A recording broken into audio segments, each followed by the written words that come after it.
Terima kasih untuk Anda yang masih bergabung bersama dengan kami dan di segmen ini kita akan review bagaimana jalannya perdagangan di sepanjang hari ini. Dan kami ingatkan kembali Anda masih bisa berpartisipasi di WhatsApp interaktif di 0812 di 8788 di 3723 seperti yang tertera di layar televisi Anda nantinya. Anda bisa bertanya secara langsung terkait dengan koleksi saham Anda sampai sejauh ini ataupun Anda ingin masuk kepada saham-saham tertentu level menarik berapa saja yang bisa diperhatikan baik untuk investasi jangka pendek, jangka menengah ataupun untuk jangka panjang. Dan saat ini kami sudah terhubung melalui Zoom bersama dengan Ibu Liza Kamelia Suryanata yang merupakan Head of Research at NH Korindo Sekuritas Indonesia. Kita akan langsung sapa saja. Ibu Liza, selamat sore. Apa kabar, Bu? Halo, sore Mas David. Baik, terima kasih. Terima kasih juga Ibu Liza sudah meluangkan waktu di IDX Channel setelah kemarin harga saham gabungan mengalami koreksi yang cukup dalam.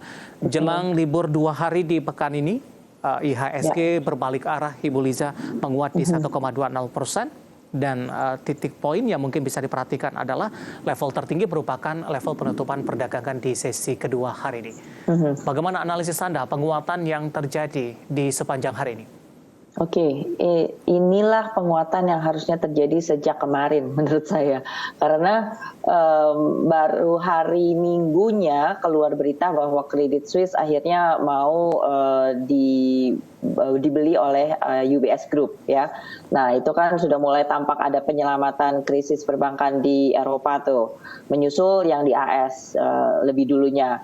Nah, tapi karena kita tuh seolah adjusting atau ngikutin dulu waktu hari Jumatnya itu Dow Jones-nya kan memang agak jatuh agak dalam gitu.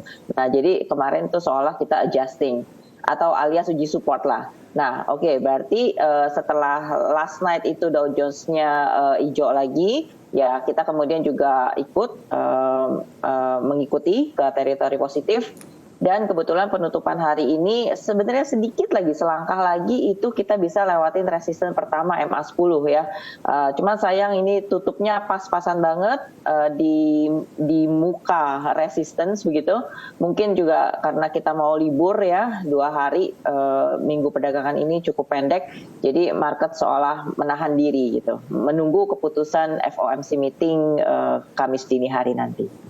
Baik, dari analisis Anda, Ibu Liza, bagaimana Anda melihat penguatan hari ini datang dari sektor keuangan, perbankan big-cap, perbankan digital hari ini kompak mengalami penguatan. Apakah ini memang seiring dengan meredanya dari krisis yang terjadi di bank global, begitu? Meskipun secara keseluruhan dampaknya tidak secara langsung kepada kondisi industri perbankan di Indonesia. Iya betul. Jadi memang ini sentimennya gabungan ya. Walaupun Indonesia juga sebenarnya tidak terlalu terpengaruh dengan kasus SVB atau Signature Bank atau Credit Suisse ini, tapi ya memang sentimen belakangan ini lebih besar pengaruhnya gitu ya dibanding fundamental.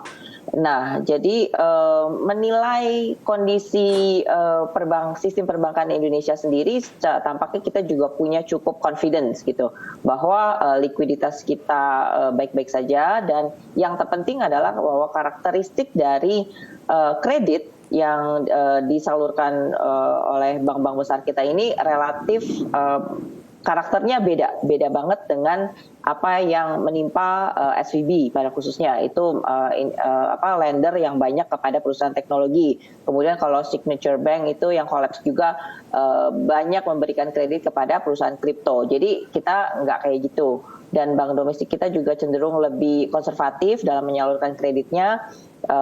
Ya, seperti kita tahu bahwa BRI itu lebih banyak menyalurkan ke UMKM, terus kemudian kalau Bank Mandiri juga ke corporate gitu.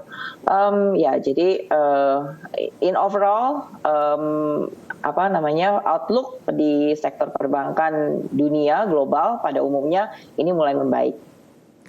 Sebelum kita secara teknikal dari masing-masing sektor dan juga dari sisi sahamnya, Ibu Liza, kemana arah pergerakan di harga saham gabungan sampai dengan akhir pekan ini? Hari Rabu dan Kamis kita cuti bersama, hari Jumat ini hari bisa dikatakan penentuan begitu Ibu, karena pidato The Fed itu akan diumumkan pada Kamis malam dini hari waktu Indonesia Barat. Terkait dengan skenario yang berkembang, kemana arah pergerakan di harga saham gabungan di perdagangan Jumat ini? Oke, market betting bahwa sekitar 70-80% The Fed akan menaikkan suku bunga sebesar 25 basis points ya pada FOMC meeting lusa. Nah, tapi masih ada 25% segelintir yang berharap bahwa mungkin The Fed akan mulai ngerem kenaikan suku bunga. Kenaikan 25 basis points masih bisa dimengerti. Kenapa? Karena tekanan inflasi di Amerika itu ternyata juga masih ada ya. Dari data-data ekonomi yang keluar kemarin itu, initial jobless claims-nya juga ternyata masih lebih tinggi dari perkiraan. Kemudian housing atau building permits itu juga masih naik gitu. Artinya ekonomi mereka kira-kira masih hot lah begitu. Nah, sedangkan IHSG sendiri menghadapi libur 2 hari ini sangat bisa dimengerti kalau kita tuh berhenti persis di depan resisten, karena ya itu tadi pelaku pasar seolah menahan diri. Belum, jangan-jangan nih 2 hari kita libur tahu-tahu ada apa-apa gitu di regional market, ada bank apa lagi yang kolaps gitu di AS lah atau Eropa. Nah, daripada kita keburu beli kebanyakan lewatin resisten, ya udah tunggu dulu, nanti kalau misalkan kita tinggal 2 hari market hijau-hijau semua, besar kemungkinan kita bisa tembus 6.700.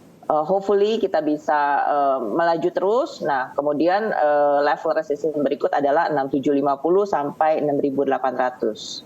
Ya, ini memang tergantung sentimen yang bergulir sih. So average up bertahap lebih baik. Baik, Ibu Liza, kita akan coba bahas dari sisi sektornya. Tadi juga dari topik pilihan kita hari ini, sektor keuangan menguat lebih kepada saham-saham bank digital nih, Ibu. Sebelum membahas perbankan big cap, saya ke bank digital terlebih dahulu, terutama untuk Arto. Hari ini menguat di 9,81%, ditutup di level 2.350.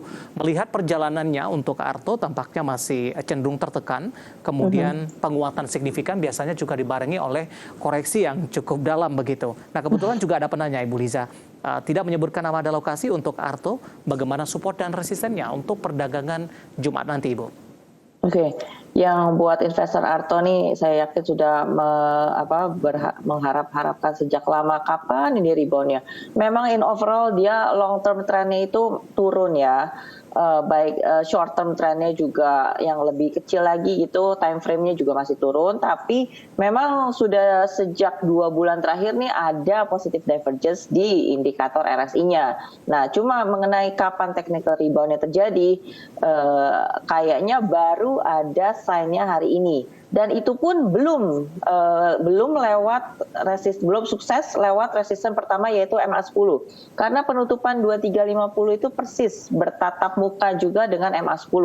Nah, MA10 ini pintu yang benar-benar penting, karena kalau dia lolos baru bergerak ke MA20, which is ada di 2530 buat Arto. Next, kalau misalnya tembus baru bisa jalan ke 2.900 sampai 3.000.